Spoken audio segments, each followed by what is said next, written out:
So all the setup is done now. We have the controls and the control joints have been added. So let's now build the main systems that are going to drive the spine.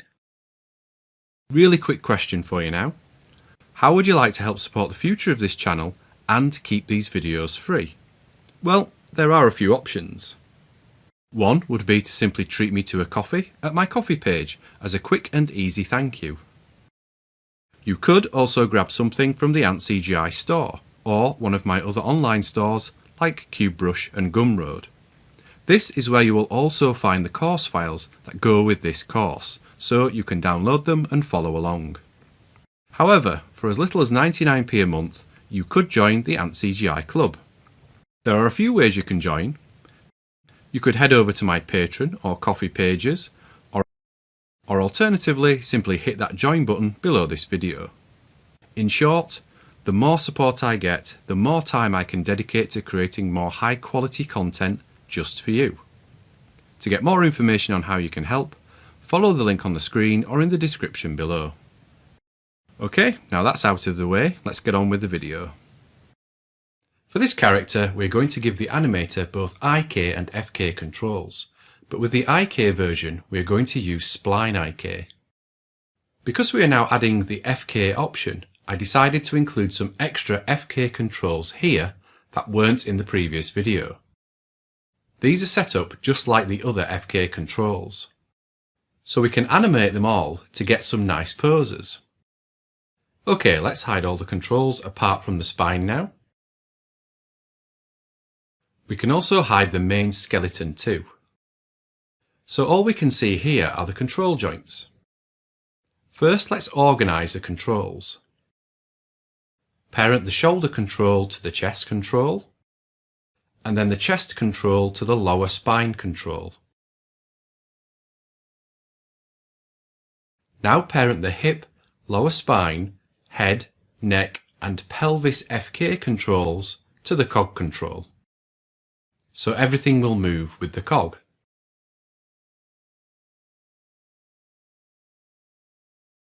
Next, let's clean up the values. We can do this as we have been before, by simply moving the values down to the offset parent matrix section and then resetting them. Or you can use the supplied script like I'm going to do to speed things up.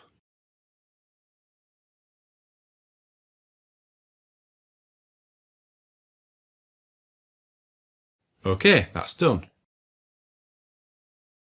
So at the moment we are seeing both sets of controls, IK and FK. So let's update that so we only see the ones we need as we switch between IK and FK. Open the node editor and bring in the COG control. What we're going to do is use the IK-FK switch attribute to also show and hide the correct controls. Also bring in the pelvis FK control. Previously, we used the IK-FK switch attribute to drive the FK, so let's connect that to the pelvis FK controls visibility attribute. So you see, the FK controls have gone now. We also need the spine IK-FK reverse node, which we created in the previous video. If you remember, we used this to help blend between the IK and FK joints, but we also use it to show and hide the controls. Let's bring that into the node editor too. Let's just organise this. Now bring the lower spine and hip controls into the node editor too.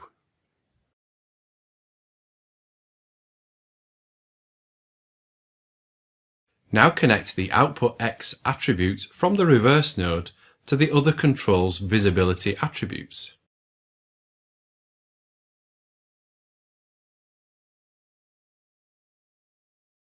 Okay, now as we switch between IK and FK, the correct controls are visible. You don't really want the IK controls being used when the FK skeleton is active, and vice versa. Let's wire up the FK controls first, as they are easier to do. All we need them to do is drive the control spine's FK joints. Back into the node editor. Let's clear this. Import the FK controls.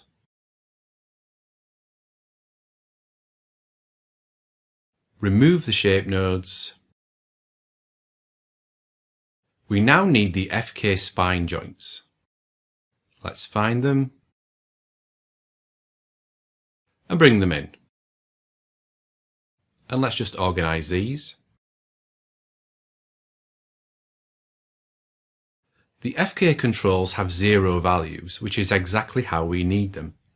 The joints, however, have an offset on them, so connecting the controls directly wouldn't work because the translate Y value here would be replaced with the 0 value. This would make the joint move position.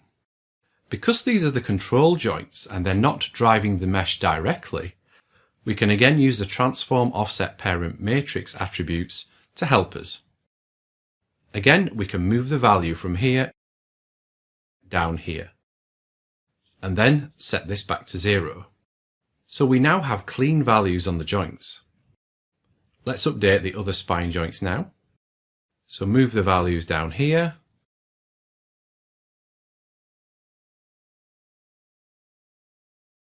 Now we have the transforms zeroed out, so they match the controls. We can use a direct connection to drive them.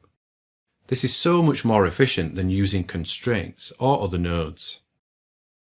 Just go through and connect the controls rotate attribute to the FK joints rotate attribute, and also connect the translate attributes too, just to give a bit more flexibility. I'll just work through the others.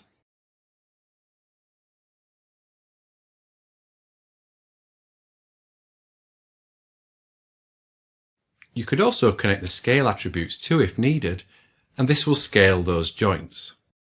But I wouldn't recommend doing that just yet because we need the scale attributes to drive our stretchy limbs later in the course. Okay, done.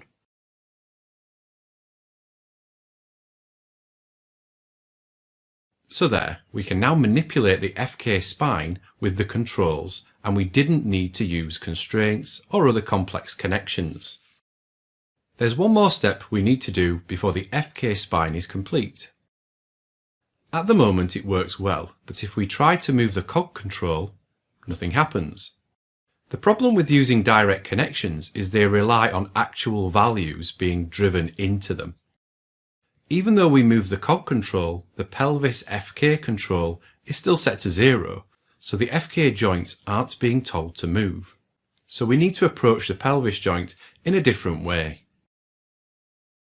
First, select and delete the connection between it and the pelvis FK control.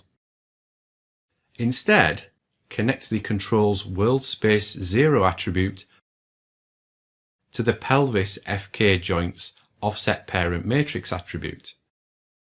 This is going to take the control's world position and use that to drive the joint instead. So now the spine is tilting forwards a little. Just like we did with the main transform attributes, we also need to zero out the joint orient down here. Great, that's now corrected the spine and it's back in its original position.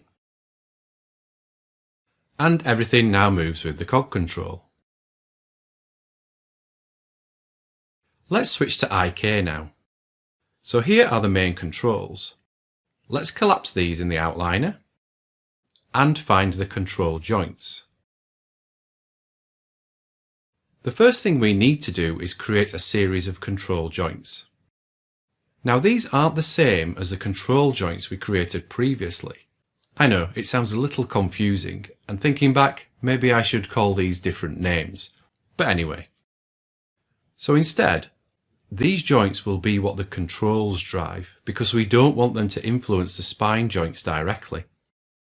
Duplicate the IK spine pelvis joint, and move it out of the hierarchy. Let's hide the model for now. We have 3 main controls here, so we only need the joints that are in these areas.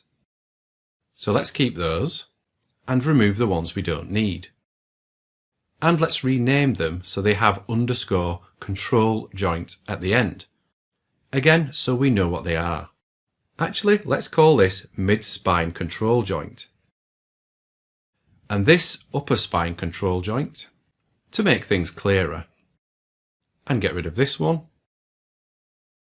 Let's change the radius so they are a little bit more obvious. Maybe 4. Okay, that's better.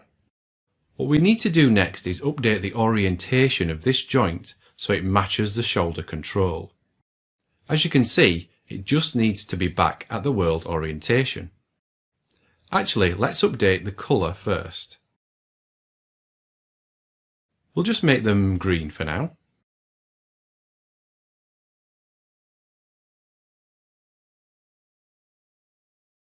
We also need to reset the pelvis control joint here too, so it matches the control. Select them both and go to Skeleton, Orient Joint and open the options. We just need this set to Orient Joint to World. Perfect. Apply that.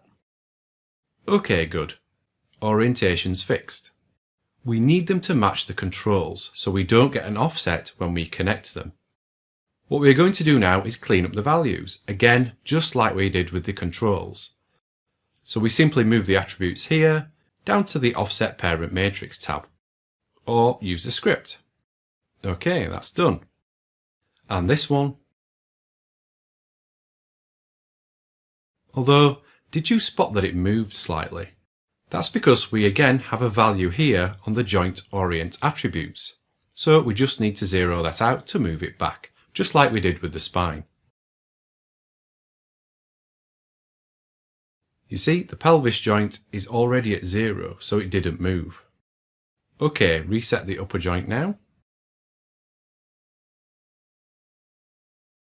Now we want these controls to move the joints. So back to the node editor. Bring in the main controls, but instead of the pelvis control, use the hip control instead. Using this will give us the ability to wiggle the hips. Now bring in the control joints and organise these.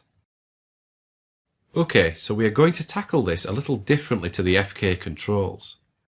This time connect the World Matrix 0 attributes on the controls to the Offset Parent Matrix attributes on the joints. We use this option because the joints aren't in a hierarchy. So you will notice that the upper spine joint has moved away now, which we don't want. What has happened is that the shoulder control has got an offset applied to it already. And this may be that I froze the transforms on it when I shouldn't have.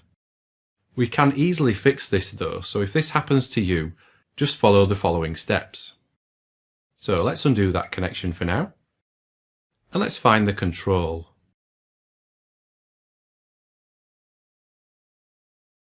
Now move it out of the hierarchy so we get the true translation values in the channel box. We need to remove the offset we added in the Offset Parent Matrix tab in the attribute editor. All we do is right click and select Set Matrix to Identity. So what we should have now are values which are the distance from the world root. If we reset them, the control should move back to the grid. You see, there's an offset here. It's not sat at the world root, so it's this offset that's being passed to the joint when we connect it. OK, let's hold X and snap this back. Now we can freeze the transforms to reset it. OK, now reposition the control so it's back up with the control joint and move it back into the hierarchy, so under the chest control. What we have now is an exact offset from the world root relative to the parent nodes. So we can clear this now we have the correct values. Again, just moving the values down to the Offset Parent Matrix tab. Now when we connect World Matrix 0 to Offset Parent Matrix, it doesn't move. Perfect. And the joint now follows the control.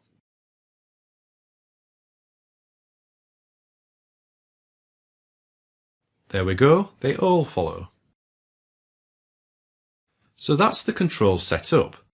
Now let's create the Spline IK which they will drive. At the heart of Spline IK is a curve, and the tool will create one for you automatically, but I prefer to build my own. just so I know exactly how it's constructed and what CVs I have to work with.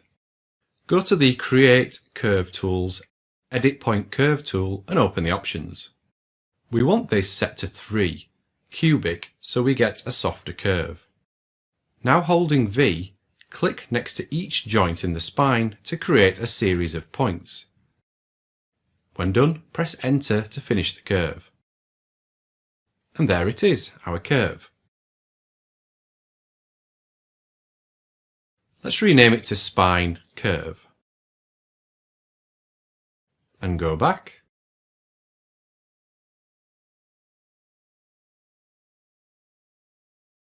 Now we have the curve, we can create our Spline IK handle. Go to Skeleton, Create IK Spline Handle and open the options. Just reset this. So these are the basic options.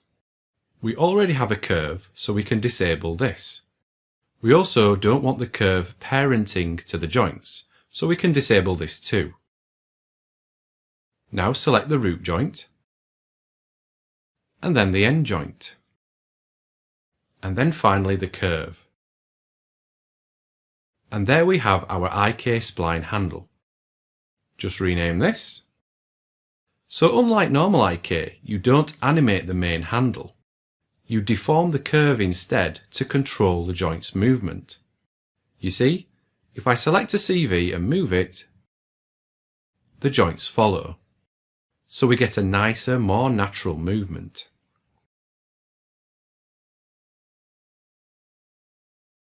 I'll bring back the control joints now.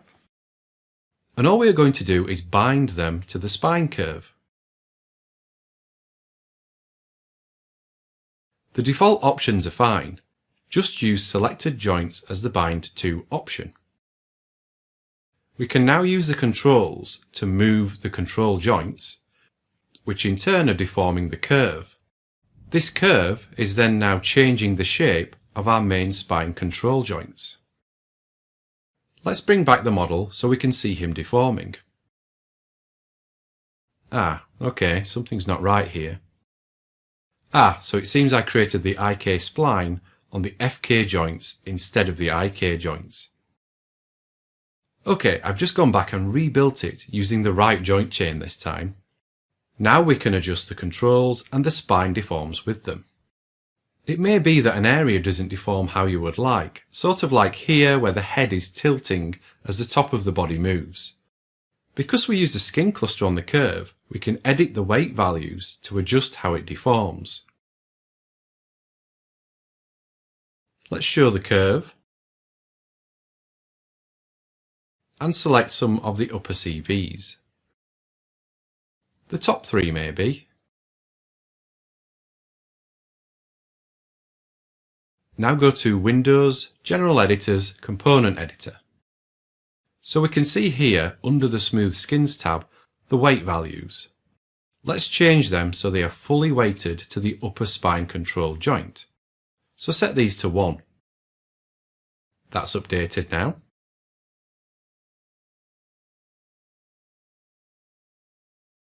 So it's not perfect, so needs more tweaking and adjusting, but the shoulders are now more level. We can now manipulate the shoulders, but you will see nothing seems to happen if I twist them. The same with the other controls. We can rotate them so he bends back and forth.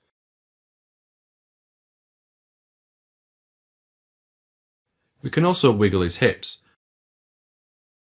but there is no twist registering.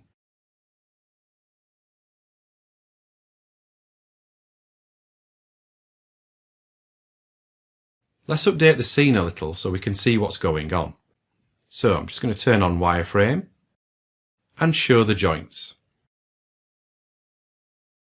And let's also display the local rotational axes.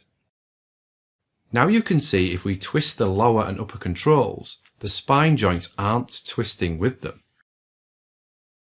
If we look at the Spline IK handle, we have 2 attributes, roll and twist. If we adjust twist, we get the movement we need in the upper spine. If we adjust roll now, the whole spine rotates. which isn't ideal, but it gives us something to work with. Okay, let's go back to the node editor and wire these up so the controls activate these attributes and give us the twisting in the spine. Let's clear this and bring in the hip control.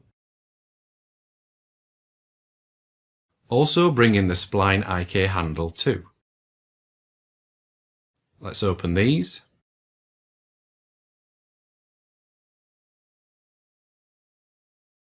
So it looks like the rotate Y attribute should make the spine twist. So let's use that to drive the roll attribute.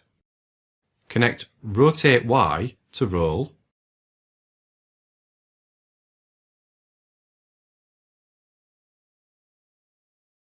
Now as we rotate it, the spine moves with it. Great.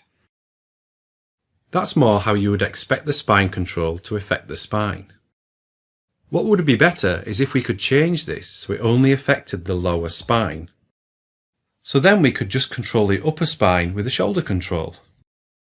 We basically need to twist the shoulders back so the roll attribute doesn't appear to affect them. So we can do this with the twist attribute. We can take away the twist value from the roll attribute value to cancel it out.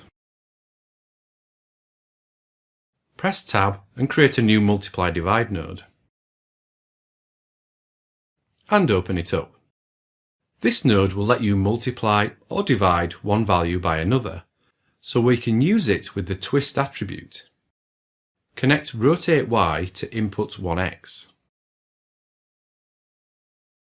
So there we have the control's Y rotation, and it's currently being multiplied by a value of 1, which is the input to x attribute here. If we change this to -1, what that's going to do is invert the rotation value, so effectively making it a negative number. Now let's connect the result of that from output x into the twist attribute on the IK handle. So now the upper spine is more stable because the twist attribute is taking away the rotation, so pulling it back into position. The hips look much better now, they move independently of the rest of the spine. Let's quickly rename this before we lose track of what it does. Twist Offset Multi. Now we need to get the upper spine to twist with the shoulder control. The problem is the twist attribute is now locked, so we can't edit it. If we connect the shoulder control's rotate Y attribute to it, it will break how the lower spine works. So what we need to do is add the shoulder control's Y rotation into the mix.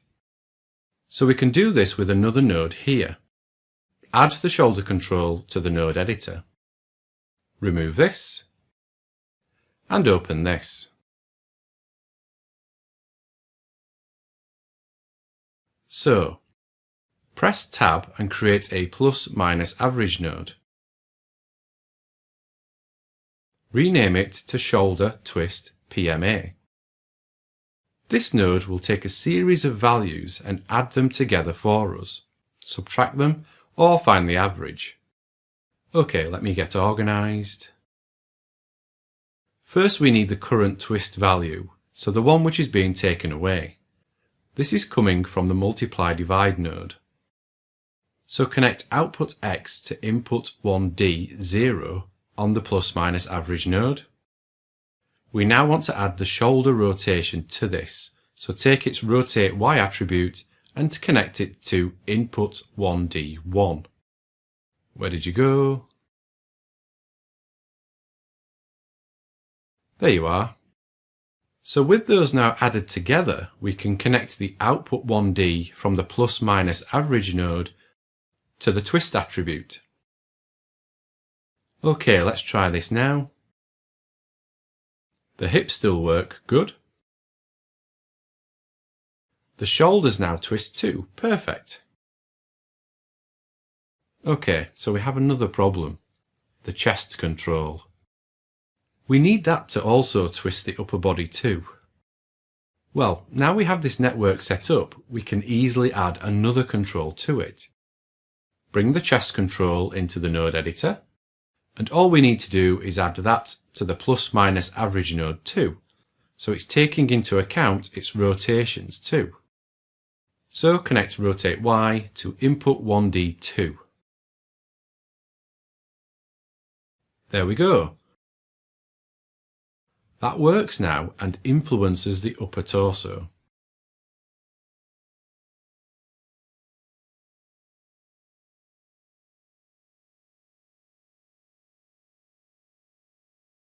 Let's test down here.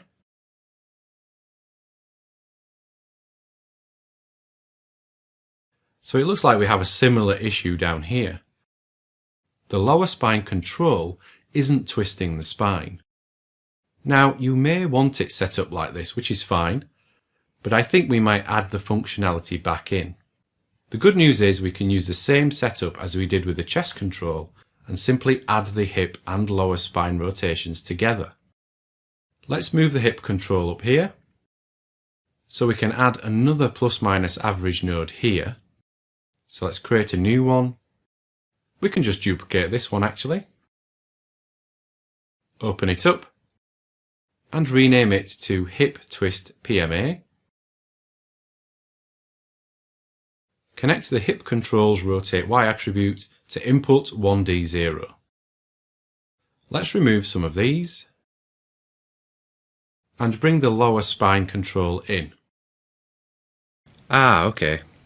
Looks like I accidentally called this Root Twist Multi when I was reorganizing the scene. It should actually be the Hip Twist PMA node. Sorry about that. I'll make sure it's corrected in the source files. So just make sure you're connecting to the Hip Twist PMA node, not the Root Twist Multi node. So now connect the lower spine's rotate Y attribute to the input 1D1 attribute on the plus minus average node. Now connect output 1D to the roll attribute on the IK handle. We can now use that to control the lower torso.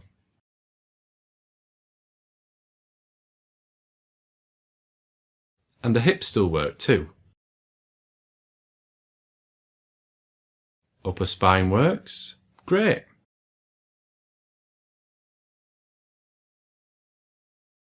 Okay. Let's reset these and test them properly.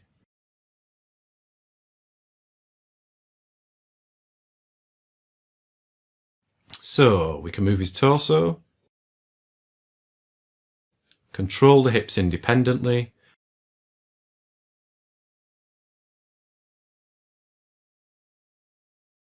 and also pose the spine. The beauty of this being a Spline IK based spine is we can also pull it around too using the transform attributes.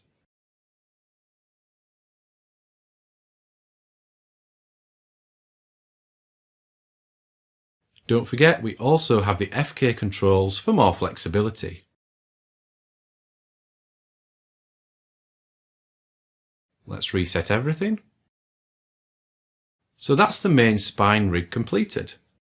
Before we move on though, we need to do some more tests, and this time we need to see how it works with the root control. It's always worth testing things like this as you go, just so you can eliminate potential issues early on.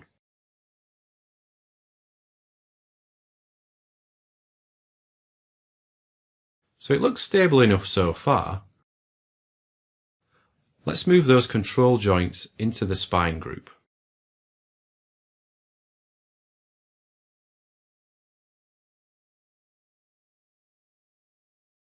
You see. As we rotate, the upper body is moving away from the rig. Let's move the curve and IK handle into the spine group too. First I'm going to unlock the curve, because if the translations change, it will jump off the rig.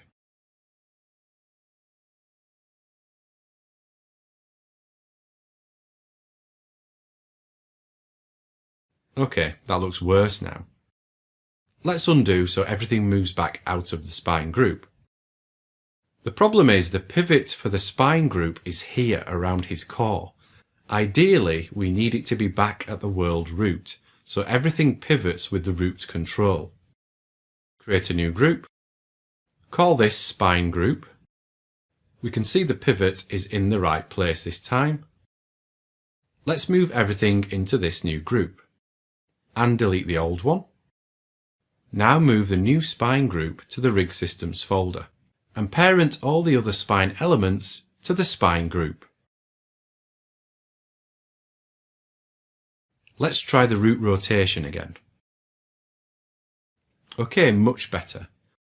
So they are now pivoting around the root controls pivot, so the spine is staying in position.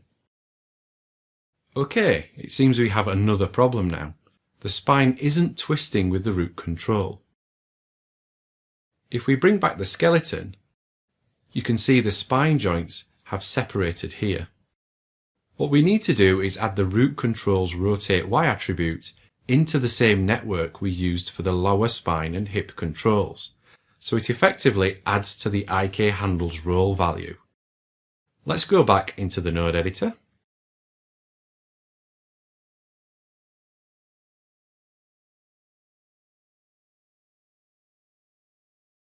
And find the hip twist plus minus average node.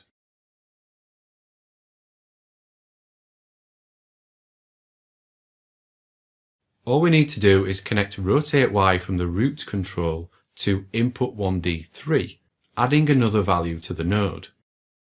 You'll see now the spine has snapped into place. And if we test it, you can see it's moving with the root control now.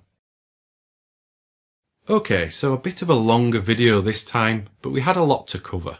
We now have a working spine rig with both IK and FK functionality. Okay, what should we look at next?